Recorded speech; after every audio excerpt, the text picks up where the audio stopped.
দর্শক চলুন এই লোকটা কি বলতেছে খালেদা জিয়ার বিষয় নিয়ে এবং তারেক রহমানকে কেন্দ্র করে সে কি বলতেছে তার কথাগুলো শুনবো। তারপরে কিন্তু আমি কিছু কথা বলবো, এই কথা না শুনে আপনারা বক্তব্য কিন্তু বিকৃত করবেন না। চলুন তার কথাগুলো শুনি। বিএনপির তৃণমূলের নেতা কর্মীদের আশ্বস্ত করে বলতে পারি, আগামীতে আওয়ামী লীগ সরকার আসার পরে ইনশাল্লাহ আপনারা বেগম খালেদা জিয়ার সঠিক মৃত্যু ডেটটা জানতে পারবেন। এবং যারা বেগম খালেদা জিয়াকে মৃত অবস্থায় ডিপ ফ্রিজের মধ্যে রেখেও মাসের পর মাস তার বিদায়ী আত্মায় কষ্ট দিয়েছে, তাদেরও বিচারের মুখোমুখি করা হবে কেন তারা এটি করেছে, কারা তার সাথে এর সাথে আরো যুক্ত আছে তাদের বিষয়ে মুখোমুখি করা হবে।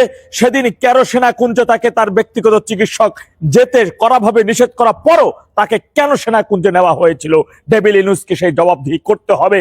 পরবর্তী সময় তাকে যখন ঢাকা এভারকেয়ার হাসপাতালে আনার পরে তড়িঘড়ি করে হুট করে কেন সেদিন তাকে ভিভিআইপি ঘোষণা করা হয়েছিল, তার জবাবদিহি তাদেরকে অবশ্যই করতে হবে। সেখানে উড্ডয়ন করা হলো বিমান, কিসের বিমান, কেন পরীক্ষিতমূলক বিমান, আর কোথাও মাঠ ছিল না, কি করা হয়েছে সেদিন সেই বিমানে উড্ডয়নে, তার পরিকল্পনা কি ছিল? ব্যক্তিগত চিকিৎসক ডাক্তার জাহিদ সাহেবকে প্রশ্ন করতে হবে। সেই দিন তুমি মিডিয়ার সামনে এসে আপনি বললেন তার সবকিছু অবশ হয়ে গেছে, কোনো কিছুই কাজ করে না, মেডিকেলে ডেট কথা বলে আপনি কান্না করে দিলেন, কিন্তু যেদিন মৃত্যুর ডেট ঘোষণা করা হলো সেদিন কেন কান্না করলো না? কোথায় ছিল সেদিন কান্না? কোথায় ছিল সেদিন আসল শোক? সেই শোক কেন জ্ঞাপন করা হয় নাই? নানান প্রশ্নবিদ্ধ তারা তৈরি করে দিয়েছে, প্রতিটা প্রশ্ন তাদের খুঁজে খুঁজে বের করা হবে। কাতারের এয়ার অ্যাম্বুলেন্স আসার কথা ছিল, কেন সেই এয়ার অ্যাম্বুলেন্স আসলো না? ক্রিটিক্যালি সমস্যা, টেকনিক্যাল সমস্যা, তাদের সেই প্রতিষ্ঠানের 16টা এয়ার অ্যাম্বুলেন্স আছে, কিভাবে হাতে একদিনের মধ্যে তাকে বিদেশে নিয়ে যাওয়া হলো, কিন্তু ওদিন কেন তার জন্য এয়ার অ্যাম্বুলেন্স আসলো না? কেন এত নাটক করা হলো? তারেক রহমান সন্তান হিসেবে নিজের আখেরে গোছানোর জন্য মায়ের লাশ নিয়ে রাজনীতি করবে, তার বিচার হবে না, জবাবদিহি হবে না, তা হবে না, ভুলে গেলে চলবে না। বেগম জিয়া বাংলাদেশের প্রথম নারী প্রধানমন্ত্রী, সুতরাং এই বিচার হতে হবে। এই বিষয়ে সমস্ত প্রশ্নের খোলাসা তাদের কাছ থেকে জবাবদিহি নিতে হবে এবং প্রকৃত অর্থে কি ঘটেছিল সেদিন তার সবকিছু দেশের জনগণের জানার অধিকার আছে। নভেম্বরের 28 তারিখ রাত 11টা 30 বেগম জিয়া মারা গেছেন, এই কথা আমি আমার থেকে বানাইয়া বলি নাই। আমি এর পক্ষে সপক্ষে অনেকগুলো বিষয় আছে আমার কাছে, অনেকগুলো। সেনাবাহিনীতে চাকরি করে কর্মরত অফিসারের পাঠানো মেসেজ রয়েছে, পুলিশের গোয়েন্দা বিভাগে চাকরি করে মেসেজ রয়েছে, জামাত ইসলামের সিনিয়র নেতার গাড়ির ড্রাইভারের মেসেজ রয়েছে, এমনকি বিএনপির সাথে বিএনপি যে সকল সহযোগী সংগঠন, অন্যান্য যে সকল যে কি বলে 14 দল না 19 দল, সেই 19 দলের একটি দলের মহাসচিবের ব্যক্তিগত ম্যানেজার সাহেবেরও মেসেজ রয়েছে। আপনারা দেখেছেন এক ব্যক্তি গত ডিসেম্বরের 20 তারিখে ফেসবুকে স্ট্যাটাস দিয়েছেন 25 তারিখ তারেক রহমান দেশে আসবে, 30 তারিখ খালেদা জিয়া মারা যাবে।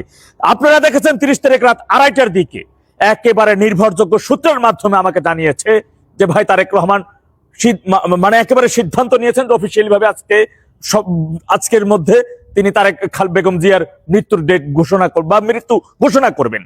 সেটাই হয়েছে ভোর 6টার দিকে, এবং আমি আরেকটা দিকে জানা মাত্র 3টার দিকে আমি ভিডিও বানাই ছেড়ে দিচ্ছি, আপনারা দেখেছেন সেই ভিডিও। 6টার দিকে ঘোষণা আসছে। বিএনপির নেতা কর্মীরা গত পরশু দিন থেকে তাদের দলের চেয়ারপারসন মারা গেছেন সেটা জানার পর থেকে তারা শোক পালন করতেছে, কান্নাকাটি করতেছে। আর আমি নভেম্বরের 28 তারিখ থেকে আমি শোকাহত। আমি নভেম্বর 28 তারিখ থেকে বাংলাদেশের প্রথম নারী প্রধানমন্ত্রী মারা গেছেন, সেজন্য আমি এগুলো বলে আসতেছি যে তার আত্মায়, তার বিদেয়ী আত্মায় কষ্ট দেওয়া হচ্ছে। তাকে এই কষ্টটা কেন দেওয়া হচ্ছে? ক্ষমতার জন্য। আচ্ছা, কোন একটা মিডিয়া এই বিষয়ে কোনো প্রশ্ন করতেছে? দেশের কোন একজন নাগরিক, এই দলের কোন একজন জুনিয়র নেতা এই বিষয়ে প্রশ্ন করতেছে? তারা কিন্তু সব অ্যানালাইজ করতে, সব কিন্তু তারা বুঝতে পারতেছে। কিন্তু আমি তো তাদেরকে শুধু একটা জিনিস বোঝানোর চেষ্টা করতেছি, ভাই লাশ নিয়ে রাজনীতি করা, তাও আবার নিজ দলের সেই নেত্রীকে নিয়ে, সন্তান, কি হবে এই ক্ষমতা? একটা সময় কিন্তু সব স্পষ্টত পরিষ্কার হয়ে যাবে। আজকে তার জানাজার নামাজে বিএনপি নেতা কি নজরুল সাহেব তিনি বললেন বেগম জিয়ার মৃত্যুর দায় সারা জীবন শেখ হাসিনাকে নিতে হবে।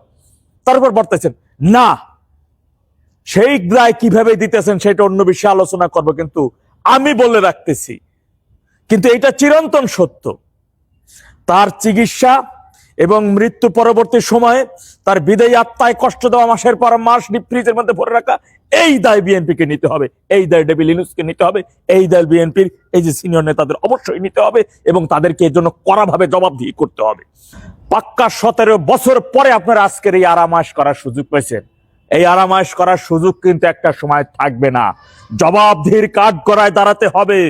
বাংলাদেশ প্রশাসনের কাছে এমন মেডিসিন আছে যে মেডিসিন প্রয়োগ করলে পৃথিবীর এমন কোন শক্তিধর মানুষ নাই যে মুখ দিয়ে সত্য কথা বের হবে না।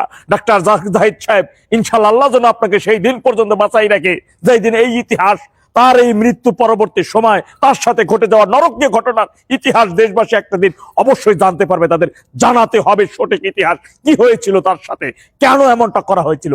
ক্ষমতার জন্য, ক্ষমতার লোভে মৃত ব্যক্তির টিপসই নাও, মরণ ভরম জমা দেওয়া, কত বড় ফৌজদারি অপরাধ, বিচার হইতে হবে সবগুলার, একটাও ছাড় পাবে না ইনশাআল্লাহ।